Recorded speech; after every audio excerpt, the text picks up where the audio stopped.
ఆ రాష్ట్రం ఒకప్పుడు నాన్ వెజ్ వంటకాలతో ఘుమఘుమలాడేది. మాంసాహార ప్రియులకు వేడివేడిగా వడ్డింపులు జరిగేవి. కానీ UP one district one cuisine పథకంలో లక్నో ప్రసిద్ధ వంటకాలన్నీ మాయమైపోయాయి. నాన్ వెజ్ ప్లేస్లో ప్యూర్ వెజ్ వంటకాలు చేరాయి. ఇప్పుడు ఇదే అక్కడ కాంట్రవర్సీకి దారితీసింది. ఇంతకీ ఎందుకు ఇలా జరిగింది? యూపీ ప్రభుత్వం డిష్లపై డిసిషన్ ఎలా మార్చింది? ఎందుకు మార్చింది?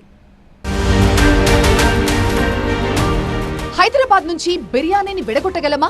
కాకినాడ నుంచి కాజా స్వీట్ ని వేరు చేయగలమా?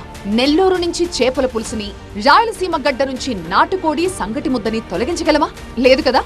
కానీ యూపీలో మాత్రం చాలా సింపుల్ గా అక్కడి ప్రాంతాలతో పెనవేసుకుపోయిన వంటకాలను తొలగించారు. యూపీలోని 75 జిల్లాల వంటకాల జాబితాలో no non veg, purely veg అంటూ ఒక జాబితాను అక్కడి ప్రభుత్వం రిలీజ్ చేసింది. ODOC one district one cuisine లో చరిత్రలోని వంటకాలన్నీ మాయమయ్యాయి. ఇప్పుడు ఇదే చరిత్రకారుల విమర్శలకి కారణమైంది. లక్నో ప్రపంచ స్థాయి నగరాల జాబితాలో చోటు లభించడానికి కారణం సంప్రదాయ ఆహార వంటకాలే. అందులో గులావటీ కబాబ్, అవధి బిర్యానీ, మొరదాబాద్ బిర్యానీ చాలా ఫేమస్. అలాంటి వంటకాలని యూపీ ప్రభుత్వం జాబితా నుంచి తొలగించింది.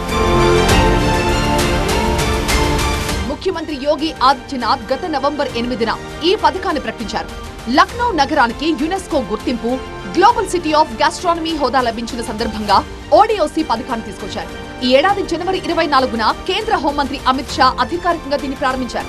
అంతా బాగానే ఉంది, కానీ లక్నోకి కేటాయించిన వంటకాలే విమర్శలకు దారితీసింది. అయితే కొన్ని వంటకాల కేటాయింపులపై హర్షం వ్యక్తమవుతోంది. ఆజంగఢ్ వైట్ క్యారెట్ హల్వా, మొహాబా ఖర్జూర బెల్లం, హమీర్పూర్ బుందేలి పప్పు, వారణాసి తాండే లస్సీ, బనారసీ పాన్, జాన్పూర్ ఇమర్తి లాంటివి స్థానికంగా పేరొందినవే. చారిత్రకంగా నిరూపితమైన ఆహార సంప్రదాయాలే.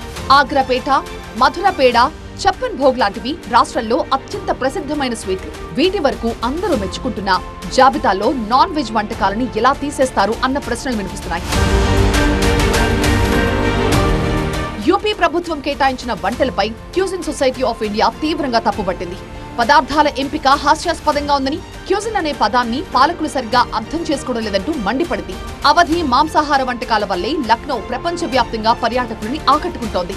గులావటీ కబాబ్, కకోరీ కబాబ్ లాంటి వంటకాలు యునెస్కో గ్యాస్ట్రానమీ నగరం హోదా సంపాదించడానికి కారణమయ్యాయి. అలాంటి వంటకాలని ఎందుకు తొలగించారంటూ కొంతమంది చరిత్రకారులు ప్రభుత్వాన్ని నిలదీస్తున్నారు.